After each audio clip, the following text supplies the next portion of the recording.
बिस्मिल्लाहिर्रहमानिर्रहीम। देखिए, aerofoil, the lift on the wings of the aeroplane. इंसान ने उड़ने के लिए बड़ी कोशिशें की। परिंदों को उड़ता देख के इससे सोचा, यार अगर मेरे भी इस किस्म की शेप के पर लगे हों तो मैं भी उड़ सकूंगा। तो परिंदों को देख के इंस्पायरेशन पैदा हुई। हमने कोशिश शुरू की, बीइंग अ ह्यूमन बीइंग, और स्टडी शुरू की कि परिंदे कैसे उड़ते हैं। परिंदे, if you know, they have, जो उड़ने वाले hollow bones, they are very light weight with strong wings, very strong wings. और फिर देखो जब वो एयर में उड़ते हैं, अल्लाह ताला ने परिंदों के फेस को देखो, बहुत प्रोफाइल कम है उनकी, आगे बीक पॉइंटेड है ना, और आईज भी साइड पर है। कितनी कितनी फिजिक्स है इसके अंदर। अगर उनके फेस हमारी तरह होते तो उनके ऊपर एयर रेजिस्टेंस बड़ी ज्यादा होती। आंखें सामने होती तो सारी हवा अंदर आके टकरा रही। तो अल्लाह ताला ने उनको हर किस्म की प्रोटेक्शन दी, इतनी खूबसूरती से उनको बनाया, उनको पैदा किया। तो ये परिंदे जब उड़ते हैं तो इनके उड़ने के बिहाइंड क्या फिजिक्स है? How come they fly without any fuel? इनको पेट्रोल की जरूरत नहीं होती। पता चले सारे कौवे सब पेट्रोल भरवाने के लिए स्टेशन पे खड़े हुए। तो हम छोटे से छोटा व्हीकल भी इस्तेमाल करें, लाइक मोटरसाइकिल या एक स्कूटर, हमें उसमें पेट्रोल डालना पड़ता है। अब ये तो बहरहाल फ्लाई नहीं करते, लेकिन जो परिंदे फ्लाई करते हैं, they use their own energy from the food, that chemical energy. कैसे फ्लाई कर पाते हैं? The whole idea is hidden in the shape या डिजाइन ऑफ देयर विंग्स। इनके विंग्स को आप नोटिस करें ना, आपने परिंदे वगैरह कभी हाथ में पकड़े हो तो ऊपर से बिल्कुल स्मूथ, ऐसा लगता है अभी किसी ने शैम्पू करके इनको निकाला है, ठीक है। और कभी आप इनके आर्म पिट की तरफ जाओ, नीचे सारा एरिया रफ होता है, ऊपर से स्मूथ होती है प्रोफाइल और अंदर रफ रफ सा एरिया होता है सारा। और like they are going like this, ये एयर को डाउनवर्ड प्रेस करते हैं, एज अ रिएक्शन एयर इनको अपवर्ड प्रेस करती है। और इसके अलावा ये तो फिर क्या होना चाहिए था, ये सिर्फ ऊपर ही जाते रहते हैं, नहीं, ये साथ साथ एयर को पीछे भी पुश कर रहे होते हैं। और एक और कमाल ये होता है कि एयर की स्ट्रीम लाइंस जब इनके विंग्स के ऊपर से गुजरती है तो उसकी वेलोसिटी बढ़ जाती है, और जब वो विंग्स के नीचे से गुजरती है तो नीचे रफ साइड है, वेलोसिटी कम होती है। ऊपर मैंने बताया ना सारा सिस्टम स्मूथ है, विंग्स के ऊपर बिल्कुल इस तरह लगता है किसी ने इनको सनसिल्क शैम्पू से नहला के और निकाला हुआ घर से बाहर कि जाओ हवा में उड़ो। तो जब इनकी प्रोफाइल्स को हम स्टडी करते हैं, ये देखो wings of a bird, they look like this. ये ऊपर वाली सरफेस स्मूथ होती है और ये नीचे वाली सरफेस रफ होती है, ठीक है। और लीडिंग एज थिक होती है और ट्रेलिंग एज थिन होती है, ठीक है। ये लीडिंग एज थिक होने की वजह से एयर को ये दो हिस्सों में डिवाइड करता है। एयर की प्रोफाइल को, ये एयर की प्रोफाइल को दो हिस्सों में डिवाइड करता है लाइक दिस। तो अब ये देखो ऊपर से जो एयर गुजर रही है, if you look at it, उसकी वेलोसिटी ज्यादा हो जाएगी, और जहां पे वेलोसिटी ज्यादा हो वहां पे प्रेशर कम। अब यहाँ पे जो एयर आके टकराएगी, यहाँ पे जो एयर टकराएगी, तो एक तो न्यूटन थर्ड लॉ है, ठीक है, कि एयर टकराएगी तो ये एयर डाउनवर्ड प्रेस होगी और एज अ रिएक्शन ये विंग अपवर्ड, तो एक तो न्यूटन थर्ड लॉ चलेगा। लेकिन एयर जब यहाँ पे टकराएगी तो उसकी वेलोसिटी कम हो जाएगी, तो नीचे प्रेशर, अब नीचे प्रेशर ज्यादा है और ऊपर प्रेशर कम है, नतीजा क्या होगा? There is a net upward lift. ये विंग जो है, ये बॉडी जो है, ये अपवर्ड जाएगी। तो फर्स्ट करो, नीचे वेलोसिटी है v1, प्रेशर है p1, ऊपर वेलोसिटी है v2 और प्रेशर है p2। ये जो इसका विंग बना हुआ है, इस विंग को हम क्या कहते हैं? एरोफॉइल कहते हैं। Aerofoil is a surface so designed to produce pressure difference. इस डिजाइन की वजह से प्रेशर डिफरेंस क्रिएट हुआ कि नहीं हुआ? तो aerofoil is a surface so designed to produce pressure difference।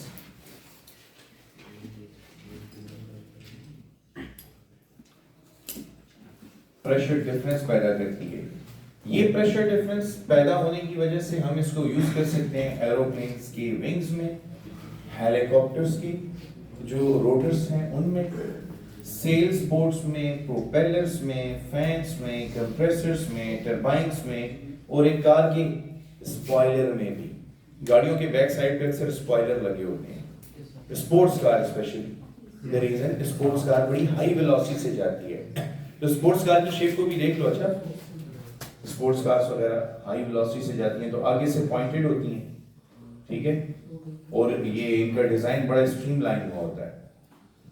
If you no this कि ये जो स्पोर्ट्स कार होती हैं ये इनका सेंटर ऑफ ग्रेविटी जमीन के बहुत करीब होता है, और जितना ये जमीन के करीब होती है ये स्टेबिलिटी बहुत ज्यादा होती है, ठीक है। अच्छा, अब जब ये एयर से ट्रेवल करेगी, ठीक है, इधर ये जमीन के बहुत करीब है ताकि नीचे से ज्यादा एयर ना जाए। समझ आई कि नहीं आई? इस स्टेबिलिटी कहाँ से आ रही है? इसको जमीन के बहुत करीब रखा हुआ है कि नीचे से ज्यादा हवा ना जाए, क्योंकि जब बहुत हाई वेलोसिटी से गुजरेगी और ऊपर तो स्मूथ सरफेस है ना सारी, तो फिर आप कार में भी इंशाल्लाह फ्लाइट एंजॉय कर रहे हैं। तो इसको बचाने के लिए स्टिल क्वेश्चन, कुछ एयर तो नीचे से जाती है, तो बचाने के लिए इसको इसकी बैक साइड पे स्पॉइलर लगा होता है। अब ये स्पॉइलर क्या है? Reverse engineering. इसको अगर मैं उल्टा कर दूं तो क्या होगा? यस, फिर नेट फोर्स किस तरफ होगी? डाउनवर्ड। तो एरोफॉइल को उल्टा करके गाड़ी के पीछे लगा, स्पॉइलर बन गया। एरोफॉइल को उल्टा करके गाड़ी के पीछे लगा दो, क्या बन गया? स्पॉइलर। तो अब वो गाड़ी को फ्लाइट करने से रोक रहा है। समझ आई? ये वेरियस एप्लीकेशन है आपकी। अब हम क्या करेंगे? हम नेट लिफ्ट के लिए एक एक्सप्रेशन फाइंड करेंगे। 360 डिग्री पर देख सकते जी, 360 डिग्री पर देख सकते that I clearly don't know कि परिंदे 160 डिग्री 360 डिग्री पे देख सकते हैं। इंसान 120 है, तो इसके बारे में कहा कि 360 एंगल। अच्छा, that is far behind the scope of this topic right now। इसमें फिलहाल हम इस चीज को डिस्कस करते हैं कि नेट लिफ्ट जो क्रिएट होती है, नेट अपवर्ड थ्रस्ट जो क्रिएट होती है, तो वो उसकी इक्वेशन क्या है, तो वो भी हम बर्नौली इक्वेशन से फाइंड कर लेते हैं। अच्छा, एक और इम्पोर्टेंट चीज आपने नोट की होगी, if you have watched that series of movies Fast and Furious, yes, yes. अच्छा, उसके एडिशन 6 में आपने देखा होगा कि वो एक एरोप्लेन के साथ अपनी गाड़ियों को स्टक कर लेते हैं एक रोप के थ्रू, और उस एरोप्लेन को उड़ने से रोकते हैं। अच्छा, इसमें एक और चीज भी नोटिस करेंगे आपके, एरोप्लेन उड़ने से पहले एक खास स्पीड एक्वायर करता है, फिर टेक ऑफ करता है, ऐसा है ना? अच्छा, ये एरोप्लेन उस मूवी में जब फ्लाई करने लगा था, ये विलन भाग रहा था, तो इन सब ने अपनी कार्स को उसके साथ स्टक कर लिया था, हैंग हो गई थी वो लिफ्ट। मतलब अब वो एरोप्लेन क्या कर रहा था? इनकी कार्स को भी साथ ड्रैग कर रहा था, और अगर वो उड़ना चाहता है तो उनको इन कार्स को भी साथ ले जाना पड़ेगा, तो वो उड़ नहीं पा रहा था। अब वो क्यों नहीं उड़ पा रहा था? एरोप्लेन क्यों टेक ऑफ करने से पहले कुछ ना कुछ रनिंग करता है और एक खास स्पीड गेन करता है, तब फ्लाई कर पाता है। ये तमाम चीजें हम यहाँ पर डेरिवेशन के थ्रू एक्सप्लेन करेंगे, ठीक है? We are good to go. ऐसा करें कि डायरेक्टली यहाँ पर अब लिफ्ट फाइंड करने के लिए, the lift on the wings of the aeroplane, यानी वो अपवर्ड फोर्स जो इस विंग्स पर लग रही है, उसका एक्सप्रेशन निकालते हैं। तो देखिए, according to Bernoulli equation, P1 plus half rho V1 square plus rho G H1 is equal to P2 plus half rho V2 square plus rho G H2। अच्छे करेंगे। अगर आप यहां से हाइट कैलकुलेट करें तो ये लोअर सरफेस और अपर सरफेस की हाइट में कोई ज्यादा डिफरेंस होगा? नहीं, ये बहुत कम होता है। एरोप्लेन के विंग को जरा सोचें, या एक बर्ड के विंग को सोचें, मेरे हाथ को ही देख लें, इसकी अपर और लोअर सरफेस की हाइट में कोई ज्यादा फर्क है? नहीं है। तो हम h1 is equal to h2 put कर देंगे, ये हाइट सेम ले लेंगे, बाकी चीजें तो हमारे पास मौजूद हैं। सो p1 plus half rho v1 square plus rho g h1 is equal to h H1 की जगह H लगा देते हैं और P2 plus half rho V2 square plus रो G H2 की जगह H। अब बताओ कैंसिल हो रहा है कुछ? तो ये H रो GH और ये रो GH कैंसिल हो जाएंगे।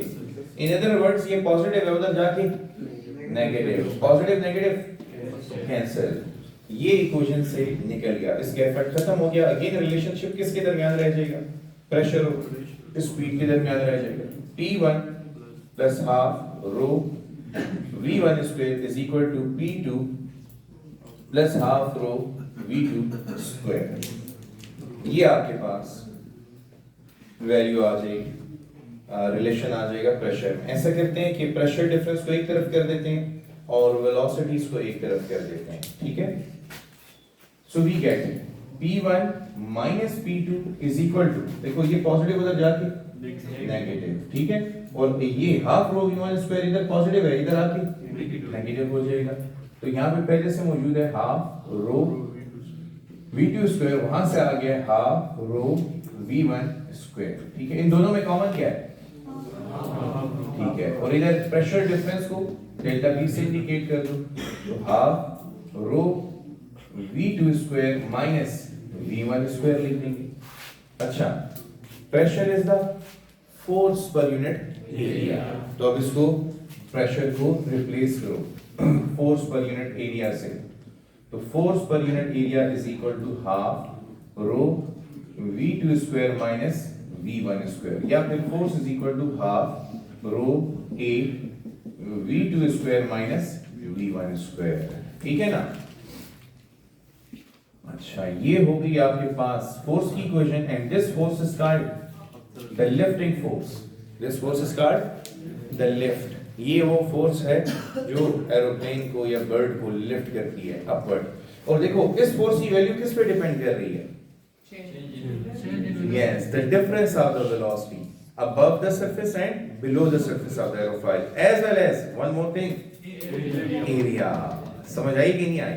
डेंसिटी तो उधर कांस्टेंट है, डेंसिटी ये डेंसिटी अगर एयर है तो एयर की डेंसिटी, फ्लूइड अगर एयर है तो एयर की डेंसिटी, वाटर है तो वाटर की डेंसिटी। लेकिन अब अगर हम यहाँ पे ऑब्जर्व करें तो ये जो डायनामिक लिफ्ट है, ये डायनामिक लिफ्ट प्रोपोर्शनल है, डायरेक्टली प्रोपोर्शनल है एरिया के, एरिया ऑफ द एरोफॉइल के, और डायरेक्टली प्रोपोर्शनल है वेलोसिटी डिफरेंस के।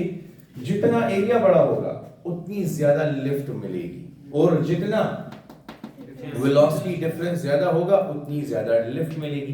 तो इसका मतलब ये जो जहाज रनिंग कंप्लीट कर रहा होता है अपनी, तो वो क्यों कंप्लीट कर रहा होता है? कि इतना बड़ा वेलोसिटी डिफरेंस क्रिएट हो कि ये फोर्स एक्सर्ट हो सके जो जहाज को ऊपर ले जाए। समझ आई कि नहीं आई?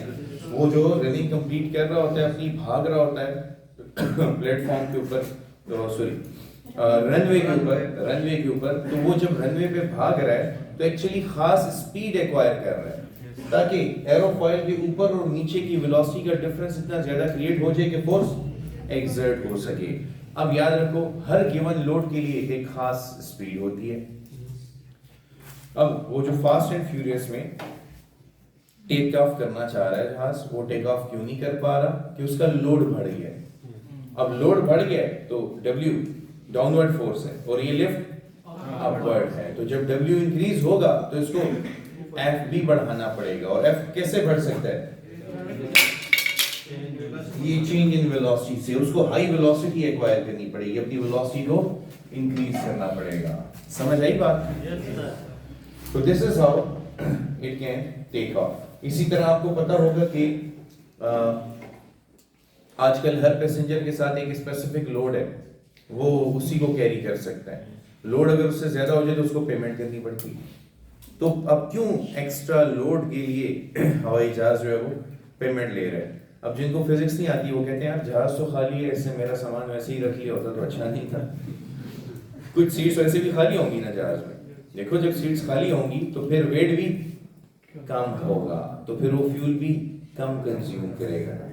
लेकिन जब आप उसके साथ एक्स्ट्रा बैग्स, चलो यार सीटें खाली हैं, अच्छा 10 लोग नहीं जा रहे, ये मेरे 10-15 बैग इधर रख दो क्योंकि सीट खाली है, तो वो 10-15 बैग रखने से फ्यूल कंजम्पशन बढ़ जाती है जहाज की। समझ आई कि नहीं आई? हाँ ना जाके एयर होस्टेस से तुम लोगों ने लड़ाई शुरू की हो। ओके, यहाँ तक क्लियर?